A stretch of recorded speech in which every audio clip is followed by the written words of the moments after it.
Jeans అనేది అది పుట్టుకకు సంబంధించింది.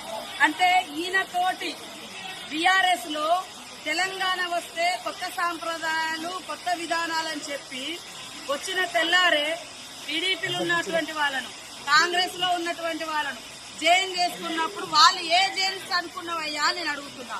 2018లో కూడా కాంగ్రెస్ పార్టీ నుంచి 13 మంది ఎమ్మెల్యేలను జైన్ చేసుకున్నావు.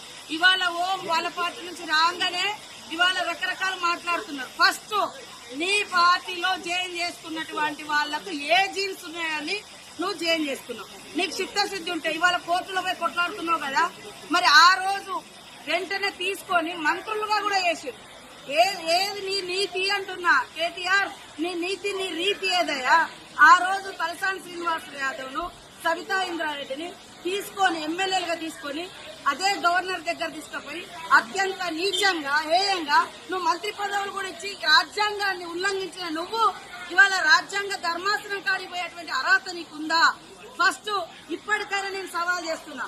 మా పార్టీలోకి వచ్చినటువంటి ఎమ్మెల్యేలు నువ్వు అంటున్నావు కదా, దానికి పునాదిగా నువ్వు కొత్త రాష్ట్రంలో మొత్తం 2014లో 2018లో ఎవరున్నా కూడా పాపం సర్పంచులున్నా ఎంపీటీసీలున్నా జెడ్పీటీసీలున్నా ఎమ్మెల్యేలున్నా ఎంపీలున్నా అందరినీ భయపెట్టి బలవంతం చేసి రకరకాలుగా తీసుకొని అలాంటి మార్పిళ్లకు శ్రీకారం కొత్త తెలంగాణలో చుట్టింది నువ్వు. నీకు రాజ్యాంగం మీద గౌరవం ఉంది. ఇంట్లో పోయినంటే మరి నీ పార్టీలో ఉన్న ఒక్కరిని కూడా ఎందుకు నువ్వు రాజీనామా చేసి మళ్ళీ ఎలక్షన్కి రాలే? ఇవాళ డిమాండ్ చేస్తా ఉన్నావు. అదే కాకుండా ఇప్పటికి మీరు సవాల్ చేస్తున్నావు. మీ పార్టీలో ఇతర పార్టీ నుంచి వచ్చిన వాళ్ళు ఇప్పుడు కూడా గెలిచున్నారు, వాళ్ళని కూడా రాజీనామా చేయించు.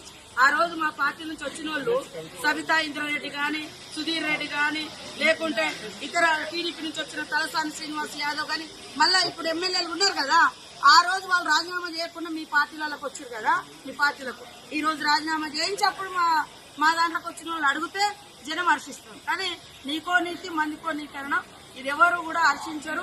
కాబట్టి ఆ యూట్యూబ్లు పెట్టుకొని చూపించుకున్నంత మాత్రాన ఎవరు ఏదో పేడ్ ఆర్టిస్టులతో మాట్లాడిస్తే అది కాదు. కాబట్టి ప్రజలకు తెలుసు నువ్వేం మాట్లాడి, నువ్వు 10 ఏళ్ళు అధికారంలో నువ్వేం చేసినావు పబ్లిక్ తెలుసు. కాబట్టి అది మర్చిపోయి ఇతరులను ప్రశ్నించే నైతిక అర్హత నీకు లేదు.